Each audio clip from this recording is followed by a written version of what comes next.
মাটি পাওয়া যাচ্ছে না ঠিক করে। অনেক বলে বলে প্রায় 1.5 মাস 2 মাস বাদে মাটি এসেছে। আগে ছিল দুর্গা পুজো, এখন কিন্তু পুজো হয় না। এখন কিন্তু দেখবেন সব জায়গায় উৎসবে পরিণত। এই কাজ করে কিন্তু আপনার পেটের ভাত হবে। এখনকার প্রজন্ম যারা পড়াশোনা শিখে তারা আর মাটিতে হাত দিতে চায়। এইভাবে যদি কমতে থাকে তো এত বড় একটা শিল্প যে কি করে বাঁচবে, এই নিয়ে সত্যি একটা চিন্তার ব্যাপার। শিল্পীদের বিরাট যন্ত্রণা। কলকাতার বুকে এমন একটি জায়গা আছে যেখানে মাটি শুধু মাটি নয়, সেখানে মাটি থেকে জন্ম নেয় দেবী। এখানে শিল্প শুধু পেশা নয়, এটা প্রজন্মের পর প্রজন্ম ধরে বেঁচে থাকা একটা জীবন। আজ আমরা এসেছি কুমারটুলিতে জানতে এই শিল্পীদের গল্প, তাদের লড়াই, তাদের উৎসব, আর উৎসব শেষ হয়ে গেলে তাদের জীবনের বাস্তবতা। নমস্কার, আমি প্রিয়াঙ্কা। আপনারা দেখছেন ক্যামসন এন্টারটেনমেন্টের ডকুমেন্টারি সিরিজ অচেনা বাংলা।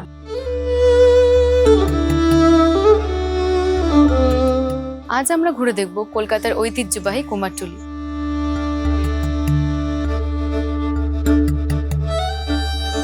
কিভাবে তৈরি হয় এই দুর্গা প্রতিমা, কি ইতিহাস লুকিয়ে আছে এই জায়গাটির মধ্যে।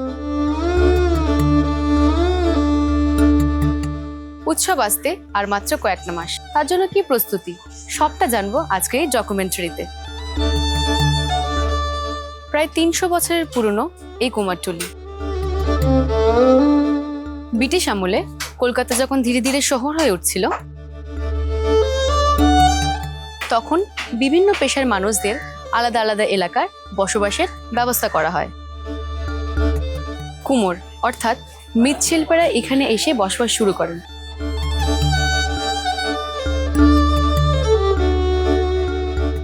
এখান থেকে নাম হয়েছে কুমারটুলি।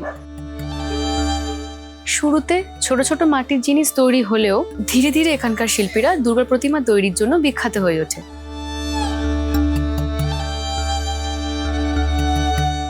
আজ শুধু কলকাতা নয়, ভারত এবং বিদেশের বহু দেশে এখানকার প্রতিমা পৌঁছে যায়। কাকু, আপনার নাম? বঙ্কিম পাল, কুমারটুলি। আচ্ছা, আপনি তবু কত বছর আছেন এই প্রফেশনে? 5 বছর বয়স থেকে এর সঙ্গে যুক্ত। আপনার কবে মনে হলো যে আপনি একজন শিল্পী হতে পারেন? যে কোনো কাজ করুন আর্টে ভালোবেসে হয়। প্রেম তখনই আসে যখনই তার প্রতি মায়া জন্ম। আমরা ছোটবেলায় এই ঝুলনের পুতুল বিক্রি হতো দেখতে, তখন 2 পয়সা রোজগার করে আমাদের পেট চলত।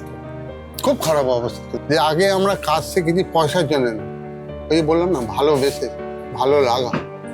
কাজ করতে করতে কখন কাজটাকে ভালোবেসে ফেললাম, নেশায় পরিণত করে ফেললাম। আমাকে যদি বলো তুমি 4 দিন বসে থাকো, আমি পারবো না, পাগল হয়ে যাবো।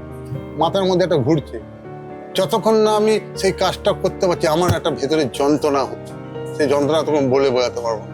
শিল্পীদের বিরাট যন্ত্রণা। যেরাম আপনারা পরিশ্রম করেন, সেরাম মধ্যে কি আপনারা উপার্জন করতে পারেন?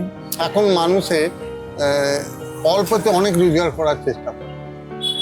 এই কাজ করে কিন্তু আপনার পেটের ভাত হবে। এই রোজগার করে যখন আমার মেয়েটাকে একটা পোশাক কিনে দিয়ে যাচ্ছি, তখন হচ্ছে 500 টাকার বেশি উঠতে পারছে না, কিন্তু তার দাদা দেখে সবসময় গাড়ি করে যাচ্ছে, সবসময় একটা বড় মলে গিয়ে তার কাছে 5,000 টাকা 10,000 টাকা কোনো ব্যাপার নেই। দুর্গাপুজোর পর আপনাদের আর্থিক উপায় কি থাকে? তুমি উপায় করছো, কিন্তু যে কাজে দেখবে শান্তি নেই, আনন্দ নেই, সেই কাজ কিন্তু তোমাকে বিরক্ত লাগে। এই কাজটা করলে আমি বলতে হয়তো উপায় করতে পারছি না, কষ্টে সবাইকে দেখছি ভালো ভালো জিনিস পাচ্ছে, ভালো ভালো জায়গায় যাচ্ছে, যেতে পারছি না, বাট শান্তি আছে। আপনাদের পরবর্তী জেনারেশন কি এই শিল্পে আসতে আগ্রহী?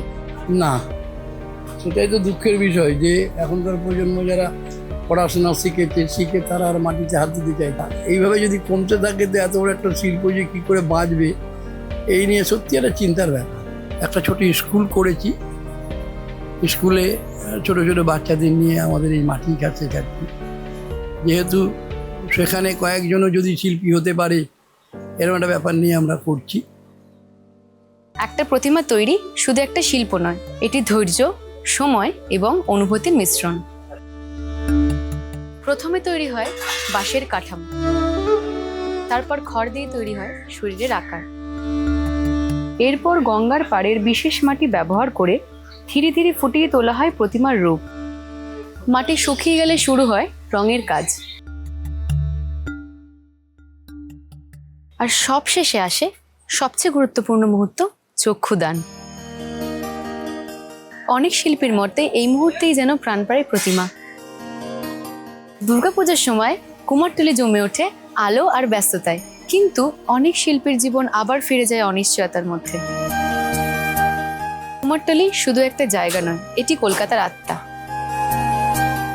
উৎসবের আলো নিভে গেল, এই গলির ভেতর জ্বলে থাকে নতুন সৃষ্টির স্বপ্ন।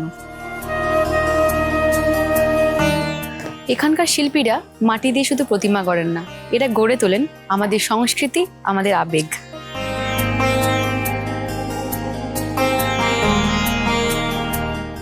আজকের এই ডকুমেন্টারি যদি আপনাদের ভালো লেগে থাকে তাহলে লাইক, শেয়ার এবং সাবস্ক্রাইব করতে ভুলবেন না। আমি প্রিয়াঙ্কা আজকে বিদায় নিচ্ছি কুমারটুলি থেকে। দেখা হবে নতুন কোনো গল্পে।